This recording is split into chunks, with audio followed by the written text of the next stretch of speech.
Good morning, good evening, and good afternoon, everyone, wherever in the world you may be joining us from today. My name is Francesco Del Carpio, and I am the Operations Coordinator for CFAL York.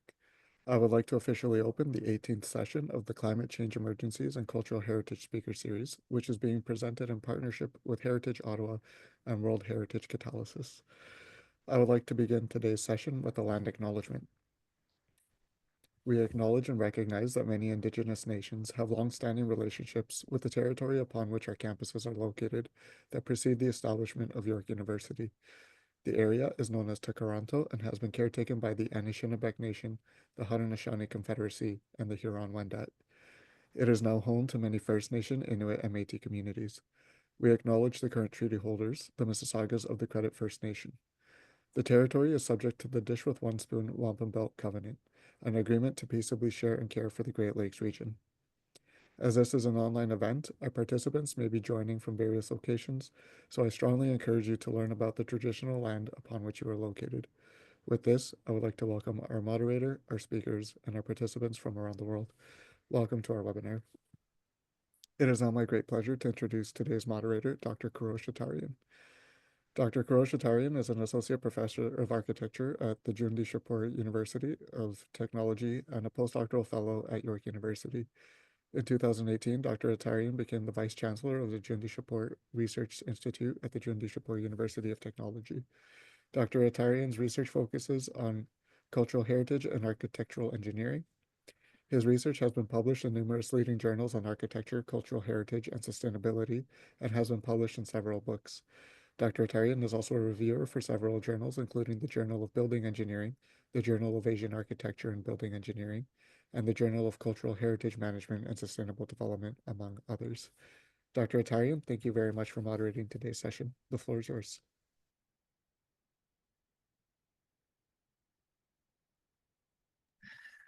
Hello, everyone.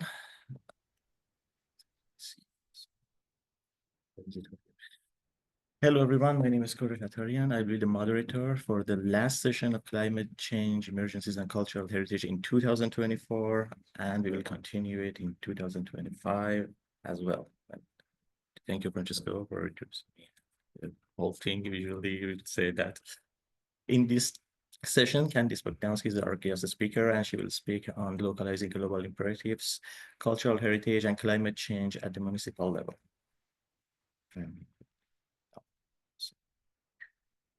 So following this session, I will be the moderator Q&A section, and so should anyone have any questions, please write it down in Q&A or click on the raise hand button. In this session, she will speak on what is lost in this process of translating global imperatives to local enforceable plus policies, and seeks to discover the ways in which the complexity and urgency of climate-induced impacts on cultural heritage can be managed at the municipal level.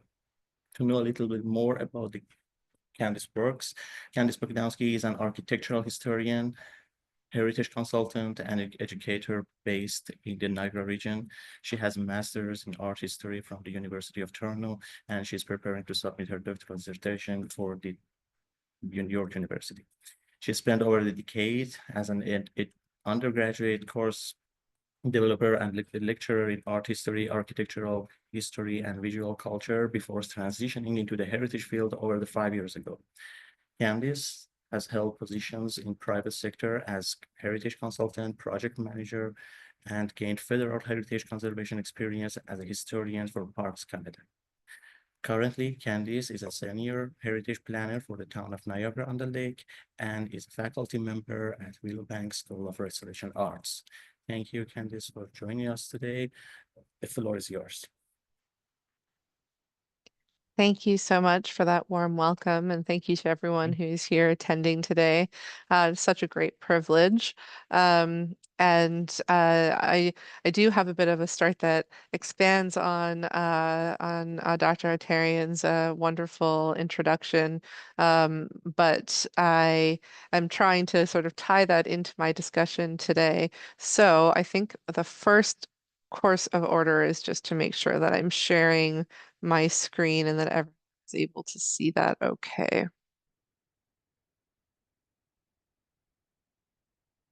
Yep, So can I just, You're good. Thank you so much, Understood. Thank you. Francesca. I appreciate it. Okay. And I'm going to be very cognizant of time and to leave time for questions and comments because I think especially for this as a real learning lab is an opportunity for me to learn and to hear from other perspectives. So I'm looking forward to that opportunity. So my name is Candice Bogdanski. As said, I'm an architectural historian, educator, and municipal heritage planner.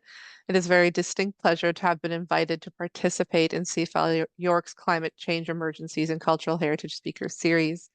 I'm thankful to the sponsors of this speaker series, and I do want to express extra gratitude to Dr. Karish Atarian for contacting me to deliver this lecture. This series is really situated at the intersection of my professional practice as a scholar and heritage planner. I would like to begin by acknowledging that I am delivering this lecture at Willowbank School of Restoration Arts, and the campus is located on the traditional territory of the Anishinaabe, Ojibwe, Chippewa, and the Haudenosaunee peoples. This territory is covered by the Upper Canada Treaties and is within the land protected by the Dish with One Spoon Wampum Agreement, as well as the Treaty of Niagara of 1764, which is not formally recognized by the Canadian government, but is seen as a foundational document by First Nations peoples for all subsequent relations and treaties in Canada. Today, this is a gathering place and is home to many First Nations, Métis, and Inuit peoples. And this acknowledgement reminds us that our great standard of living is directly related to the resources and friendship of Indigenous people. So, as mentioned in my introduction, I am currently the Senior Heritage Planner for the town of Niagara-on-the-Lake. This is a municipal role in which I manage local protection for heritage resources under the Ontario Heritage Act, and I also help to manage change where it impacts cultural heritage resources against local, regional, provincial policy frameworks. In Canada, responsibility for managing heritage resources is individualized at the provincial level and then downloaded to the municipal level. As such, what I want to discuss today are the ways in which global imperatives to safeguard cultural heritage resources against climate change are interpreted, enacted, and sometimes difficult to implement when left to the municipal level of government policy and practice.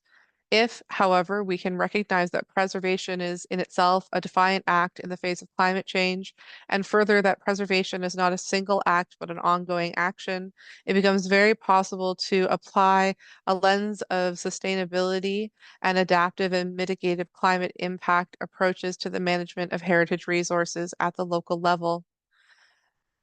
This discussion will show how climate change and policy guidance exists for municipalities, but often is related less to cultural heritage resources than to other aspects of urban planning, town planning, and infrastructure.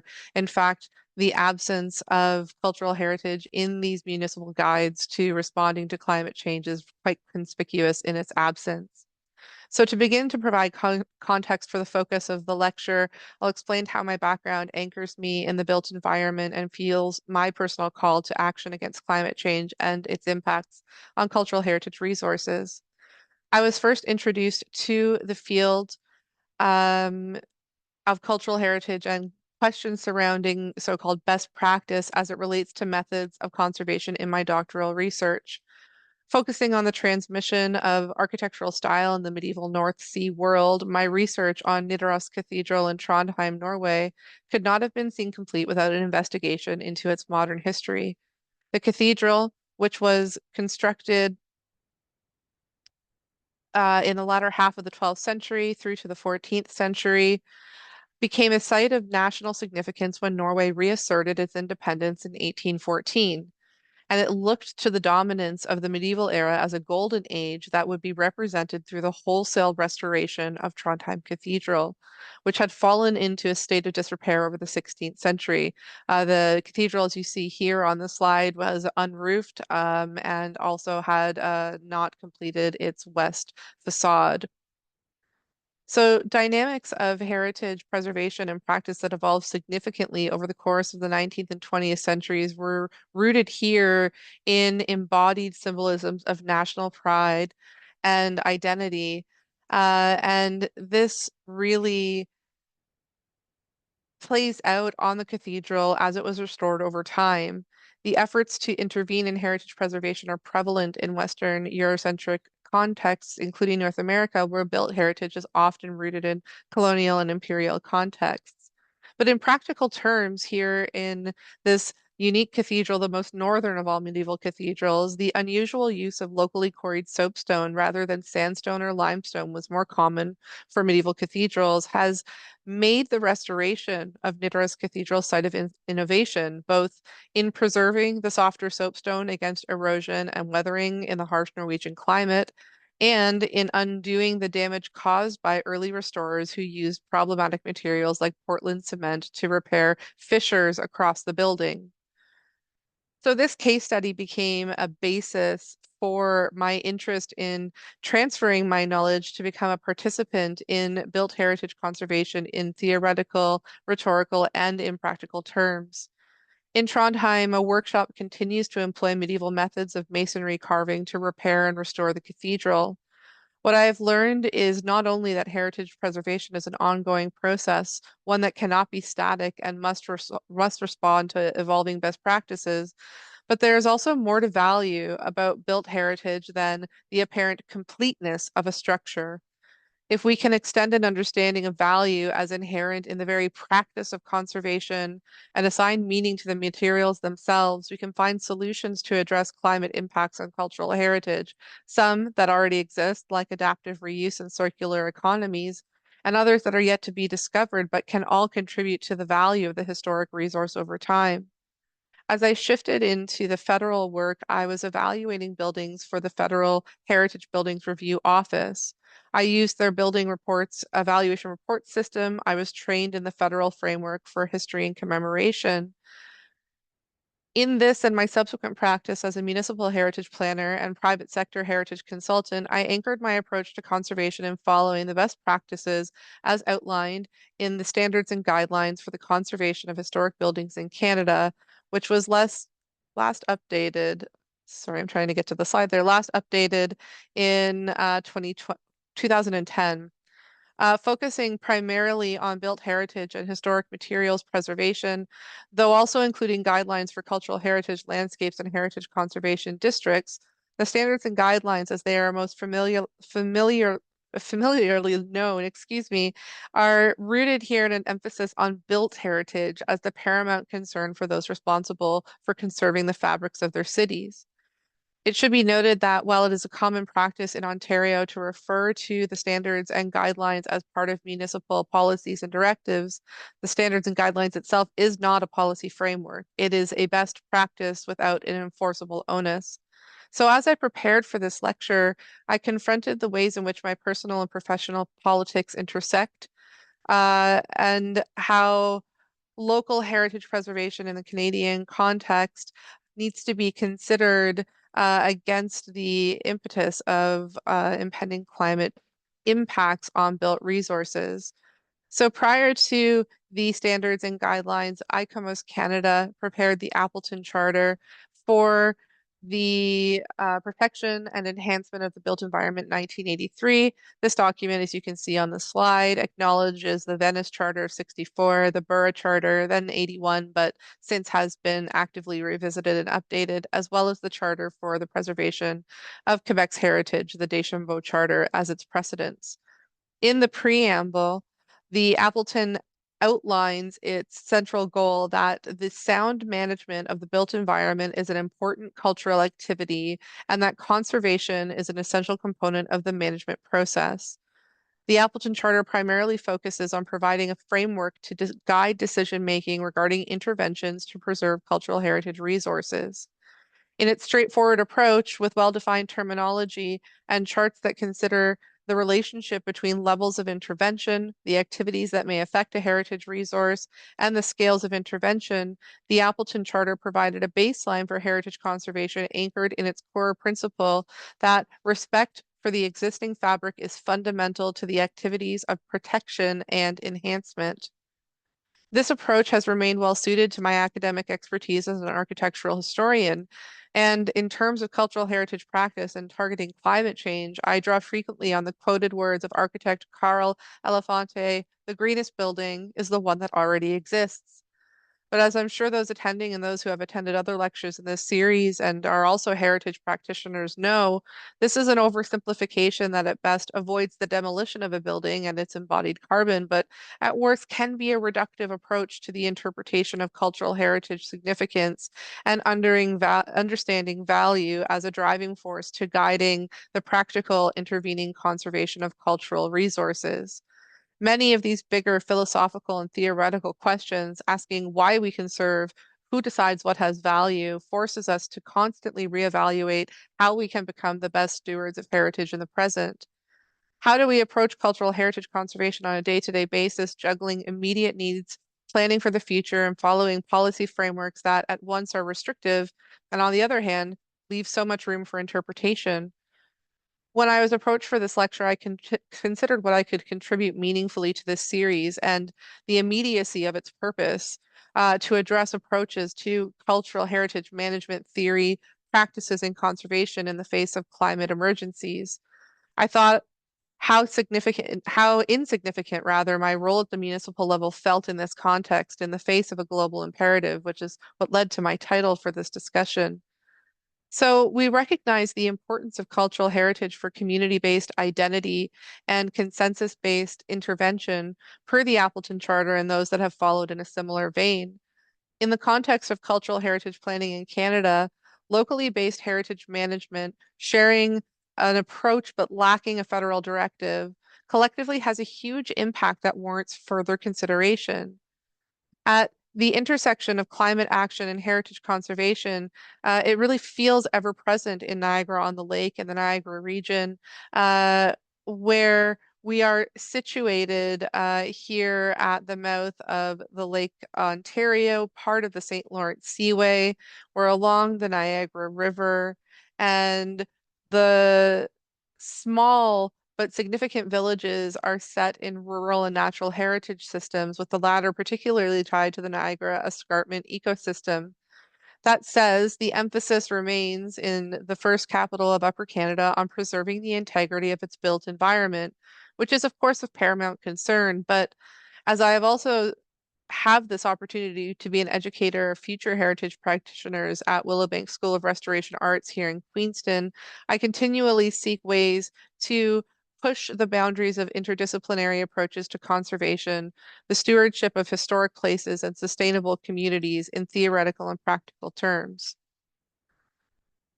The current political climate in Ontario is one where municipalities and communities feel that their built heritage is at imminent risk, particularly due to land development pressures as evidenced in a series of bills enacted by the provincial government over the past 2 years. In Ontario, each municipality maintains a heritage register that includes properties protected under the Ontario Heritage Act, some individually designated under Part 4, others collectively under Part 5 as part of a district. And you can see our one heritage conservation district here, Queen Picton Heritage Conservation District in Old Town of Niagara-on-the-Lake, shown on the screen. So these registers that we maintain with properties protected under provincial legislation also include built heritage resources known as listed properties. Roughly 20 years ago, many properties were added to registers as listed properties, giving them protection from demolition, and until recently, they were not under imminent threat. New policies now require that all listed properties be individually or collectively designated. Otherwise, they will be removed from registers effective January 1st, 2027, and they cannot be relisted for a period of 5 years. New resources listed to registers can only be protected for 2 years before they too must be designated or removed from the list for 5 years.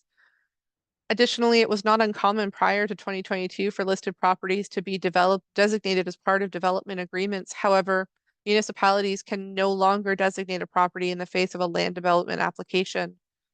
Although protection for private or municipally owned properties is through the Ontario Heritage Act, these resources are managed at the municipal level by heritage planners like me.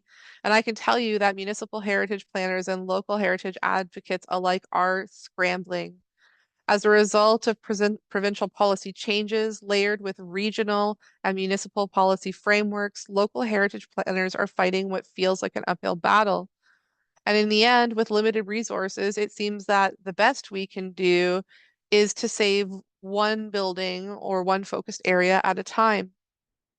So in this context, I pose the following question.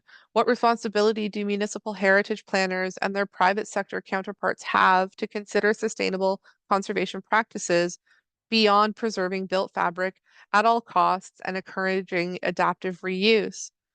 Faced with the fear of losing what built heritage we have, where even small municipalities like Niagara-on-the-Lake have over 200 listed properties that may lose their protection under the Ontario Heritage Act, it can feel impossible to think beyond the mantra that the greenest building is the one that already exists. And yet, with global climate change imperatives having very real impacts at the local level, we must do more. Very recently, on November 21st, 2024, architect Duncan Baker Brown published an op-ed in the Architects Journal asking, is it possible to work on NEOM and still be a REBA member? As a co-chair of REBA's Climate Activist Climate Action Expert Advisory Group, I took note of this timely article in the context of my presentation today. Baker Brown raises ethical questions about professional accreditation associations and the impacts that their decisions and partnerships have broadly on their members at large. His concerns addressed the contradictions of the purported Giga project in Saudi megacity Neom, which claimed to introduce innovations that are redefining living and city making, but make no mention of the inhumane conditions of workers needed to construct such ambitious construction projects, built on time and on budget, despite being situated in the harshest of climates. Baker Brown also points to this project pushing forward despite protests from the Hawaiitit tribe, who did not support the construction of the line on their ancestral land, and many of whom were sentenced to death for this act of self-preservation. Significantly, Baker Brown concluded with the answer to his own question that one could not uphold the REBA Code of Ethics while participating in projects antithetical to that code from theory to practice. As a practitioner of cultural heritage planning and preservation, this struck me as especially poignant, given parallels to the often noticeable, at the very least, if not loudly screaming cognitive dissonance in Canada that prioritizes our truth and reconciliation calls to action with the emphasis on cultural heritage and Indigenous relationships to the land, ancestral and ongoing, as it relates to the climate crisis and various efforts to ignore, silence, and penalize Indigenous rights. With cultural heritage management downloaded to the municipal level, how can we combat this systemic violation of rights to cultural heritage while also legislating practices for local cultural heritage preservation? Unlike our colleagues in planning who become registered professional planners under the Ontario Professional Planners Institute, with its mandate that ensures RPPs have the education, ethics, and experience to guide the public, elected officials, and the private sector on the journey to inspire communities, heritage planners in the private and public sectors do not hold often an RPP qualification. I don't, for example. In Canada, cultural heritage practitioners can become part of a professional accreditation network that brings together professionals in theoretical, planning, and practical fields together under an organization that vets applicants through a rigorous peer review process. It provides opportunities for education, training, and funding. According to their site, the Canadian Association of Heritage Professionals is a national membership-based organization that serves qualified heritage professionals in the public, private, and not-for-profit sectors. CAP establishes standards of practice, shares knowledge about heritage conservation, and supports the involvement of heritage professionals whenever places of heritage value are being identified, preserved, and restored and rehabilitated. The site tells us that a CAP professional that is a full ranked member of the organization is a heritage professional that has specialized knowledge supported by formal training or work experience in the conservation and stewardship of cultural heritage. The professional conforms to accepted technical and ethical standards and works in accordance with the regulations and guidelines of a person's specialty in the heritage field and jurisdictions of practice. In many municipal policies across Ontario, CAP affiliation is a requisite for credential for the preparation of heritage value assessments, conservation management plans, and other specialized reports. The difficulty here is that specialized heritage practitioners and represent a diversity of approaches, and in a municipal context, this layers over competing priorities as it relates to heritage resource conservation, planning, and sustainable development, creating this balancing act that can relegate everyone to their respective policy corners. That said, there are benefits to rooting cultural heritage resource management in the municipal realm, where opportunities to leverage local values and retention of a sense of place tend to prioritize the preservation of historic fabric and landscapes in the face of change. What I would like to introduce to this binary that pits change against the perceived stagnant heritage is that the reality of cultural heritage is its ability to adapt to change. In their introduction to the book Heritage Dynamics, Understanding and Adapting Change in Diverse Heritage Contexts, Calliope Fisecki speaks to this concept directly, telling us that heritage in all its forms endures a lengthy and dynamic journey of emergence, transformation, decline, and revival. An old building, housing a restaurant, cinema, or other activities may have performed alternative uses in the past and materially been transformed to accommodate each respective use. Heritage, they tell us, is thus constantly created, recreated, transformed, and reborn. As such, it is a renewable resource subject to constant change, transformation, and adaptation. And thus, the everyday work of heritage professionals is to deal with this change. So Fisecki's theoretical and practical framework of heritage dynamics is compelling, and it's worth a read and review in its entirety. But in the context of today's lecture, I want to focus on that idea that heritage is a renewable resource. And if it's viewed as such, then everything from its materials to preservation intentions have the potential to contribute meaningfully to the overarching goals for a sustainable future. The enduring nature of cultural heritage resources adds to its inherent value. And to preserve this value, we must begin to prepare for immediate short-term and long-term impacts that climate change will enact upon built fabric and significant landscapes. So for the remainder of today's discussion, I will examine I will focus, my discussion on an examination of guidelines aimed at providing direction to the role of municipal governments and climate change policy through the lens of cultural heritage resource management. In 2010, the federal government of Canada published this guiding document titled Adapting to Climate Change: An Introduction for Canadian Municipalities. A core lesson from this document is the emphasis not only on understanding the impacts of climate change, but also on the ways in which anticipating the effects of climate change and taking actions before major impacts occur is an effective strategy to manage climate risk and reduce a community's overall vulnerability. Oh my gosh, that word's stumping me today. Central to this document is the recognition that although climate change is impacting all of Canada and is a global imperative, managing the impacts of a changing climate will require developing local strategies. In this way, municipalities can respond appropriately to local conditions. So of major consequence for historic preservation, particularly in understanding material deterioration and degradation, alongside best practices for conservation, is the fact that historical climate can no longer provide an accurate gauge for future climate conditions. Reactive adaptation is underway across the world, but anticipatory adaptation to climate change is essential in heritage resource management. Ultimately, the extent to which anticipatory adaptation and mitigation measures, both reactive and anticipatory, intersect in local practices varies across municipalities. Emphasis remains broadly on conserving existing built heritage resources, either individually or as part of a district or landscape with defined geographical boundaries.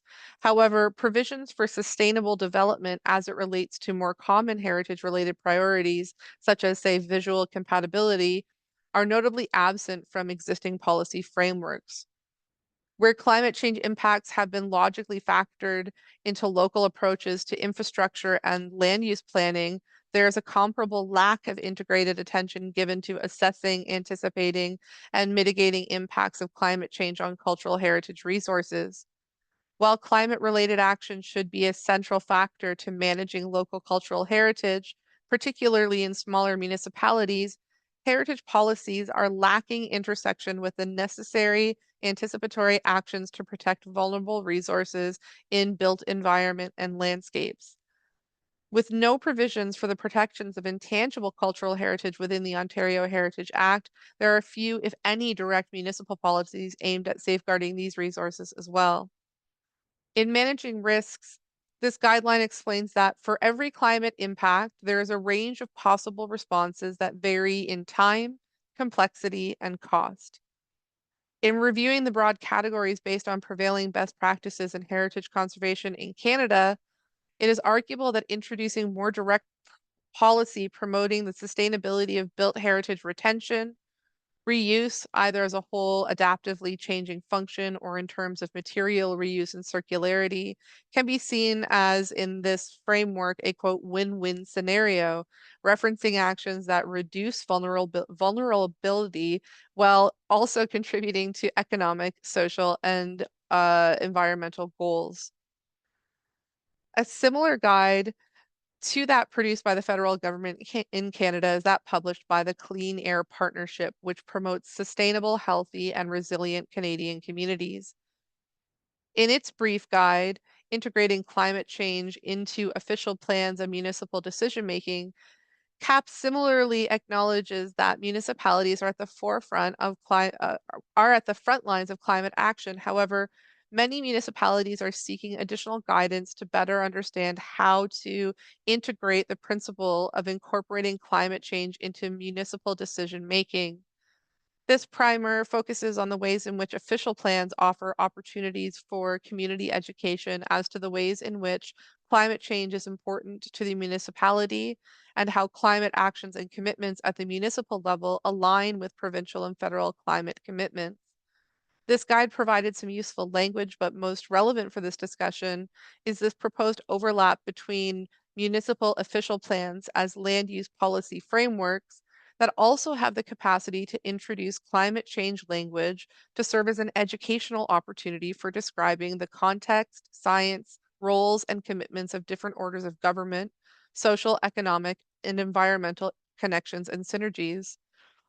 With cultural heritage resource management touching on all these aspects, along with local identity and placemaking anchored in built environment and planned spaces, it seems rather than a limited subsection dedicated to cultural heritage as planning as found in many official plans across Ontario, an integrated approach demonstrating this intersection of infrastructure, planning, and heritage as part of this same policy framework that is reacting and needs to be regulated regarding climate change may have a better chance of mobilizing community efforts towards sustainable development and climate impact mitigation. These guidelines rightly note there is a difference between incorporating climate change resiliency into policy frameworks and implementing these practices in municipal decision making. More federal direction on integrating climate change into asset management at the municipal level is offered through their Guide for Integrating Climate Change Considerations into Municipal Asset Management, prepared by the Federation of Canadian Municipalities under the Municipalities for Climate Change Innovation Program, MCIP. The intention of this guide is to provide a clear roadmap that municipalities can use to understand the issues and systematically build climate resiliency into asset management policies, plans, and practices. Significantly, this guide emphasizes that while climate change may be a global problem, it is often municipalities that face the biggest impacts of extreme weather events. This guide aims its direction at helping municipalities develop community resiliency through the reduction of short and long-term risks associated with climate change, yet it is focused more on natural and built infrastructure and service delivery than on planning policies and associated considerations of cultural heritage resources. Infrastructure is facing different conditions than those for which it was designed due to climate change. In past practices, infrastructure decisions relied on historical information. This means that our existing infrastructure was built to perform well in a climate that no longer exists. This concern should be flagged specifically as it relates to areas of municipalities rich in built heritage fabric, not only those of the 18th and 19th century vintage, but also those aging out of sustainable functionality, such as mid-century apartment towers. Failing infrastructure due to climate change has the potential to render more buildings at risk of obsolescence, which diminishes their capacity to be seen as renewable resources central to sustainable planning practices. If proactive policy and mitigation measures responding to climate-induced stressors on infrastructure does not consider the interrelationship with historic built fabric, there is an increased risk of resource loss, and as a whole, this can begin to sever socio-cultural understanding of and local relationships to a sense of place. This guides direction with regards to climate risk. Assessment does offer a baseline for considering potential impacts of localized climate related effects that can be applied to cultural heritage resources as a strategic starting point to begin implementing adaptation and mitigation approaches in municipal heritage planning practices. Although these guides do not purport to be exhaustive and complete resources, the absence of reference to cultural heritage resource management and land use planning was noticeable, but not uncommon. Again, I'm drawing here on personal and professional experience, but when policy imperatives already trickle down from the international through to the municipal level at a delayed pace, it seemed near impossible to approach climate change impacts on cultural heritage resources from an adaptive rather than reactive place. A short but instructive guide prepared by the Edmonton Historical Board addresses this issue head on, assessing how an integrated approach to addressing climate change in relation to heritage will assist the city in achieving its climate goals. As has been emphasized in this presentation, and others in this speaker series, heritage preservation and climate change are inextricably linked.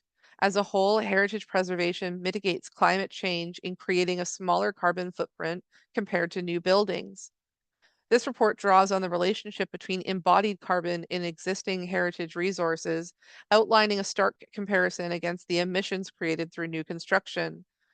A particularly useful consideration for municipal heritage planners and policymakers is not only retention of existing buildings, but also the potential for municipalities to enact deconstruction ordinances to regulate demolished material from entering landfills. An example of this policy framework exists in Victoria, British Columbia. Referring back to Fiseki's argument that heritage buildings are renewable resources, this guide provides policy direction specific to cultural heritage. In considering buildings' life cycles and adopting adaptive reuse and retrofit first policies, municipalities have the opportunity to ensure that preservation of cultural heritage is at the forefront of its climate change policies. Although the global and local may seem inherently disconnected, municipalities have a crucial role in anticipating and coping with climate challenges.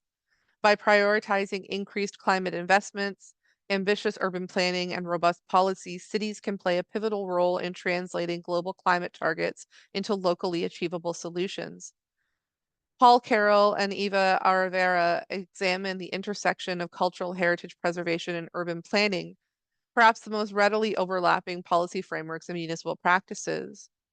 While they acknowledge that the concept of preservation is dynamic and changing over time, they also note that scholarship on the topic argues that there is still a gap between the integration of planning and the preservation of the historical built environment. Their research highlights the crux of my professional challenges in municipal heritage planning, where they state that although several international agreements have been ratified by European countries, there are still many administrative steps required to realize the goals of supporting and protecting cultural heritage in local level planning. National legislation is usually drafted in coherence with the relevant international treaties, but in local policies, the position and appreciation of cultural heritage as well as public opinion can have more variation, which then influences the attitude and opportunities to prioritize the importance of the cultural environment in urban planning processes. In this brief overview of policy guidance documents, The most significant disconnect seems to be in the policy itself. There is an awareness of the utility of a dialogue between urban planning, infrastructure planning, and cultural heritage planning, but often the latter is under-discussed in the Canadian and the Ontarian provincial context, specifically as it relates to local policy. Returning to the example of Norway, Carroll and Aravara cite Haugen's research, which concluded that cultural heritage owners and local authorities need information and training to be able to limit the negative effects of climate change, adding that paying attention to ordinary maintenance and intensifying repairs during normal times may give a buffer effect for extreme conditions. Despite local knowledge and best practices in preservation, when climate change shifts the circumstances from predictable to unprecedented, protection of built heritage resources are at an amplified risk. I took particular interest in Carol and Aravara's research because it considers the degree to which urban planners were aware of the potential impact of climate change on cultural heritage buildings and sites. While others argued that engagement with the impact of climate change on cultural heritage planning is a challenge due to the long-lasting timescales typical of planning processes, this article touches on what, in my experience as a municipal decision maker, is the crux of the issue.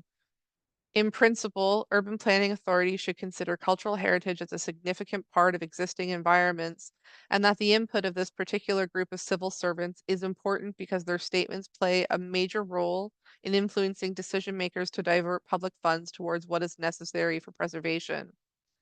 While I have identified climate change as the global imperative that needs localization, the impacts of climate change have been increasingly downloaded into municipal policies relating to land use, urban planning, and infrastructure, much like responsibilities for cultural heritage resource planning. While wholesale conservation of cultural heritage buildings and sites might satisfy sustainable goals related to embodied carbon and construction emissions, the greenest building can only be the one that already exists if that building is subject to adaptive and mitigative measures that safeguard it from climate change impacts. The imperative then for municipal decision makers, like myself, is to advocate for the value of cultural heritage resources, from the materials to the buildings to the landscapes that tie them together, to be adequately addressed in climate resiliency policies at the local level. If impacts relating to climate change and heritage resource management is, as this discussion has shown, necessarily downloaded to address localized needs, then we must act now to fill the gap in policy as we would do to preserve a crumbling building. Thank you.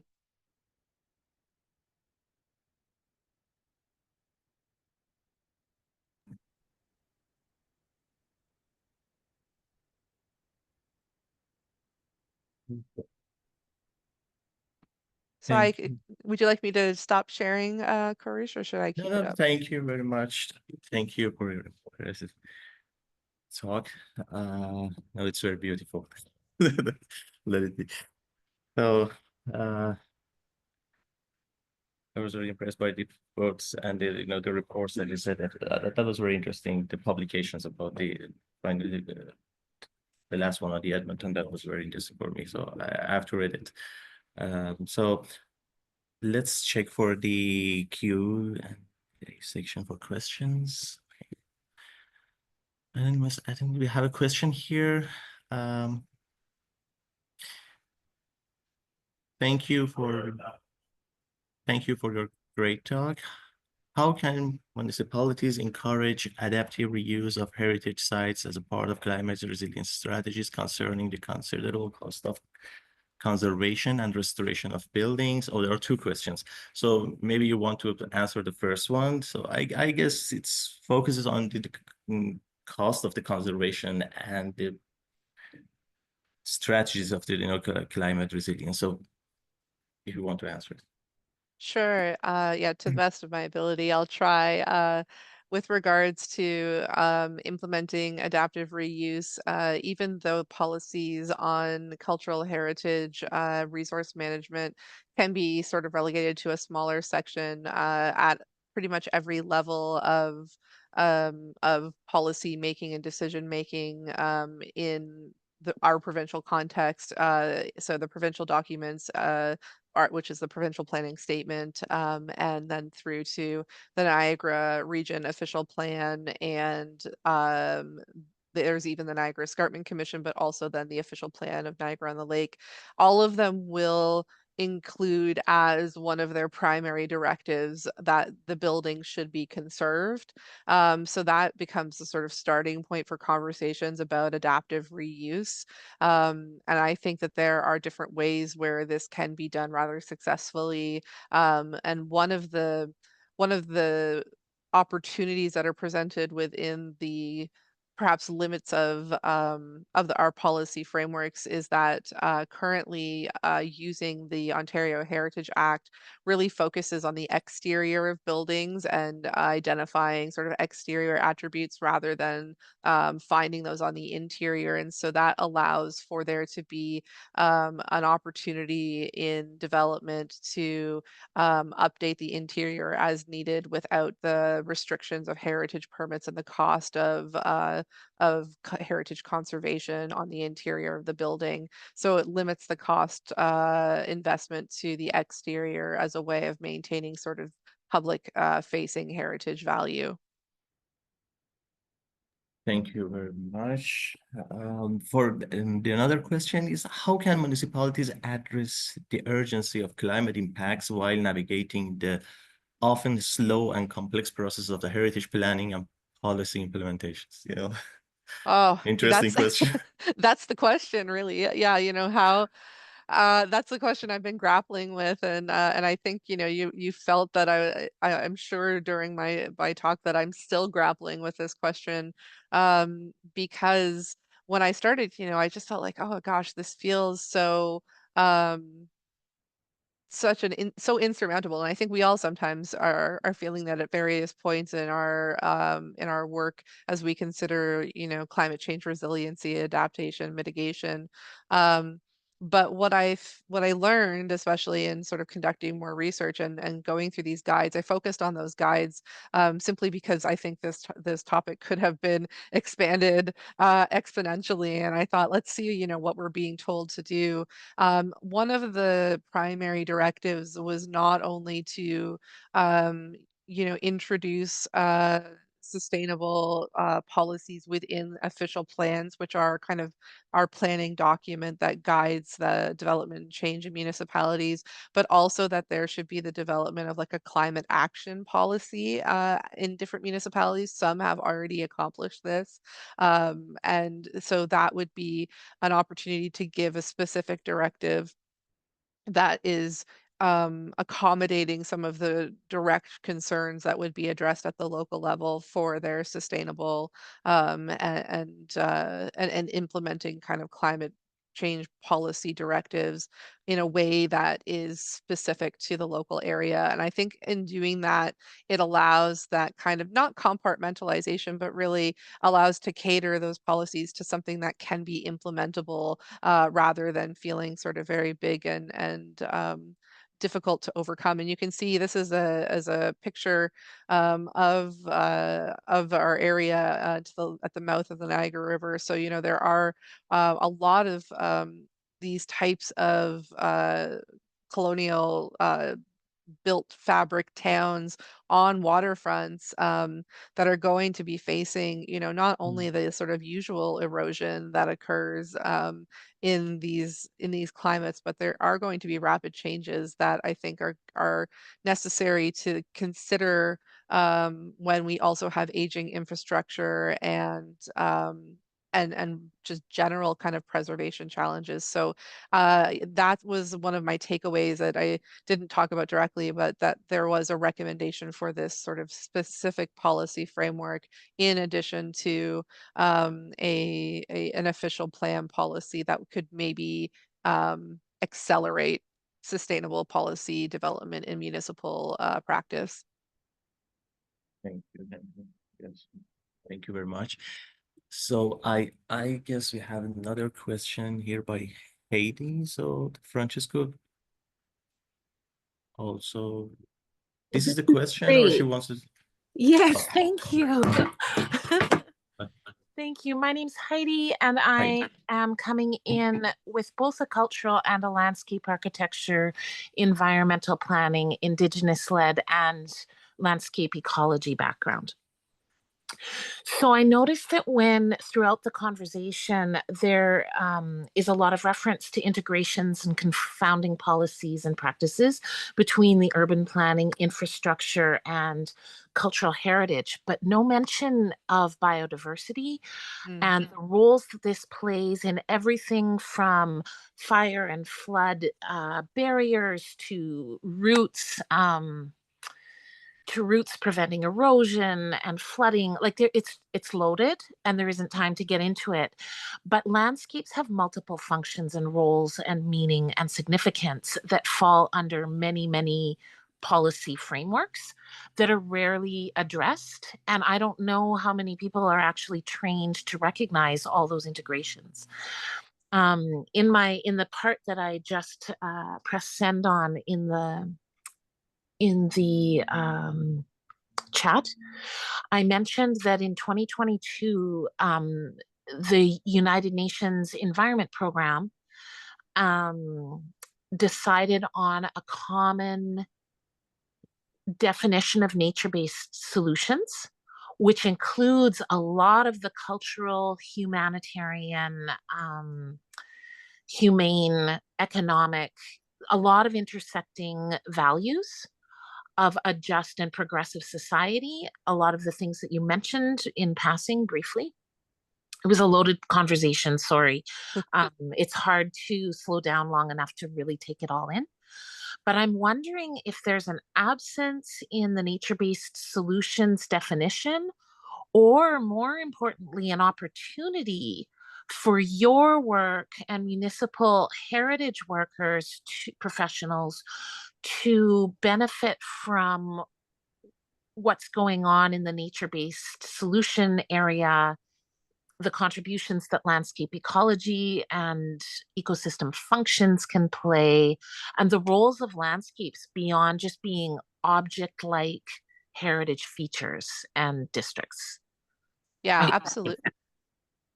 No, that was great. Thank you so much for pointing to those resources. And I did actually have some nature-based solutions research that I had pulled and made the executive decision at one point to go, you know, I'm putting a lot in here and I need to focus, but I do appreciate you bringing that up. And of course, recognize that that landscapes do have the multifunctionality. I think part of the reason that I maybe it felt like an omission to you, and I can recognize that is because in our in the Niagara region, so in this sort of square between Lake Erie and Lake Ontario, two of the Great Lakes, we have the Niagara Escarpment Commission. So we actually have a sort of overriding nature-based solution kind of framework, and they do speak about cultural heritage in their policy, but a lot of it will still be downloaded to the municipal planners to make those decisions. So absolutely, I'm going to be digging more into that research that you mentioned, and certainly will continue to kind of integrate and grow. But I agree. I think what I was trying to also emphasize is that what we find in things like official plans is that you have your kind of policies that, you know, there is there it talks we'll talk about natural heritage and it will talk about cultural heritage, and you'll get urban planning, and really these things should be seen as a dialogue with one another as opposed to you know, kind of sitting in different parts of this document. And in doing that, we end up having competing priorities rather than working, I think, as collaboratively as possible to come up with the most sustainable and sort of future forward solutions that allow us to preserve and recognize the evolution, I think, of historic landscape to continue to function in that way, and have the opportunity to evolve. And if we're not sort of protecting it at these with this understanding of the imperatives of climate change impacts, alongside, the sort of local development pressures and urban planning processes, then I think we're really going to start losing some of these landscapes that have incredibly layered function and meaning at local and then, broader levels. Niagara-on-the-Lake is also a part of it is a designated national historic site. So we have all these kind of layered understandings here, that I think are at risk because they don't communicate well with each other in that way. As you're speaking, I'm actually in the Niagara region. So Oh, we should talk.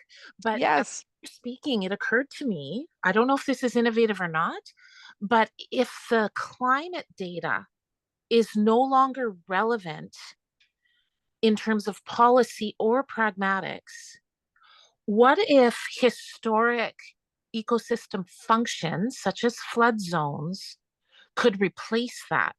Because Mm, even if they've disappeared, we now have climate related and disaster emergency related policies starting to form, and responsibilities, and frankly, financial, economic, and insurance needs to regenerate landscapes.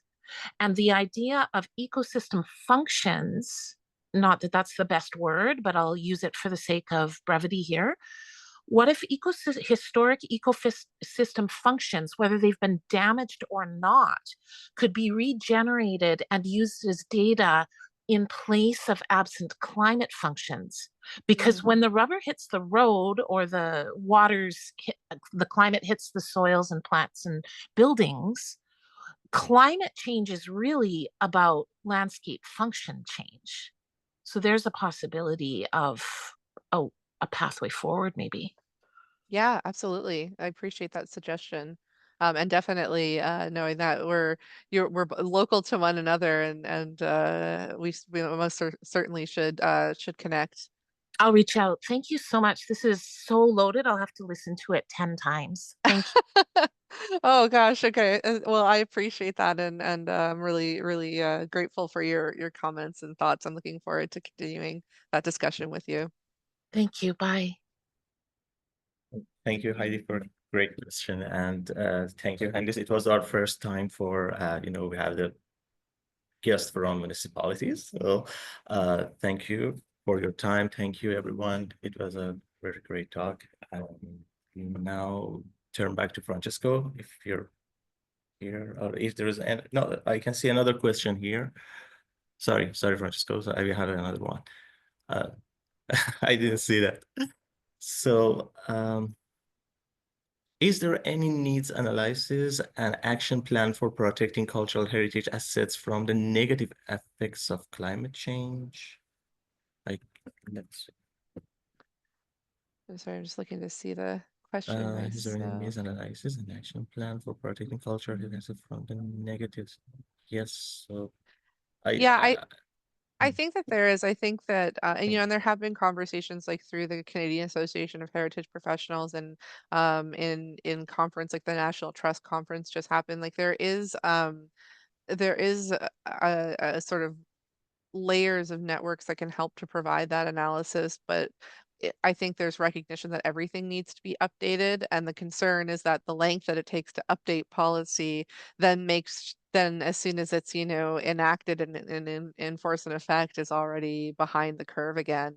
So I do think that there is a need to kind of to enact some kind of climate action plan that has an imperative for continued research and uh, updated research that can then be implemented without the slow moving process of kind of policy development when we're looking at something bigger on like the whole like an official plan which touches on so many different elements. So I think maybe the value could be in that focused climate based action plan, and that should most certainly include a consideration at the local level of what are the primary impacts that are happening, what are those that are anticipated, and how can we how can we include that mitigation and avoid sort of reactive mitigation so that we're best preserving our heritage, cultural heritage landscapes and sites and buildings now and into the future. I hope that answered the question. Thank you very much. I haven't questioned by myself, so but you know, the Heidi asked it already. It was about the guidelines and natural land heritage and landscape. So and you already answered that. Thank you for that. So we ran out of time. So thank you everyone for joining us. If another question, Francisco, I can't see any other question here. No, I don't see any others. I think that's it. Thank you. There's I think seeing we're none. good. Yeah, and just thank you. I just wanted to say a note to I see Megan in Dundas, Ontario. Yes, Megan, let's absolutely connect. That would be great.